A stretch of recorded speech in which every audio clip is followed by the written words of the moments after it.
خواهرم گوش کن که برادرت چی میگوید، از گفته‌هایی که و از نصایح چی میخواند.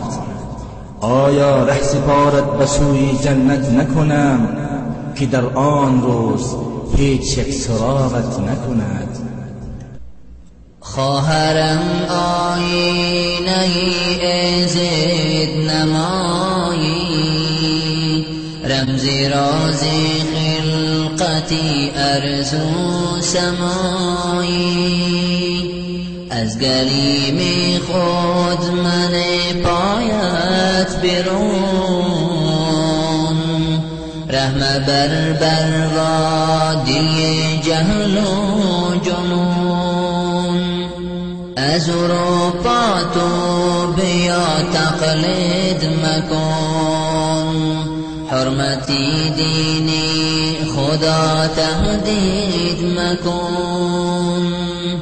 در خیابان چهره پردازی مکن، نزد مردم خیمه شب بازی مکن.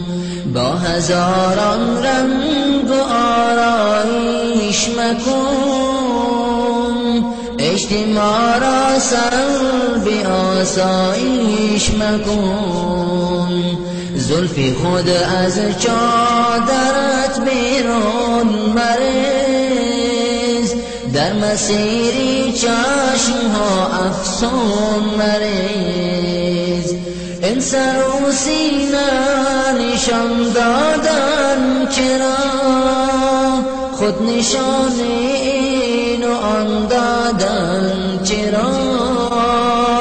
خوابی غفلت چرا آهنگ توست، بد حجابی به حجابی ننگ توست.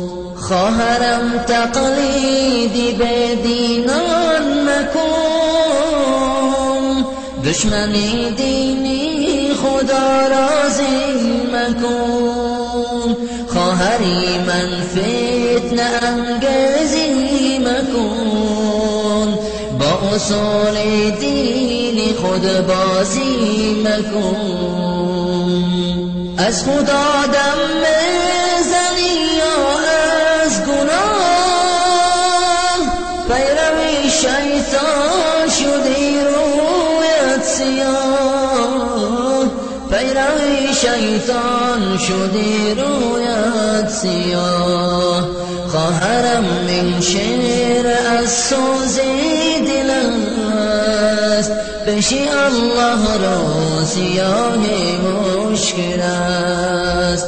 خواهرم تو رهروی عایشه باش، تخم فتنه بر سر اسلام مپاش.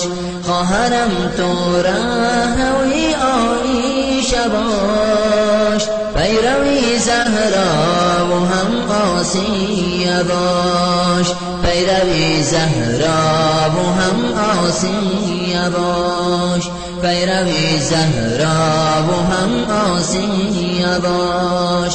قلب احمد را میازار خواهرم، قلب احمد را میازار خواهرم. قلب احمد را میازار خواهرم، قلب احمد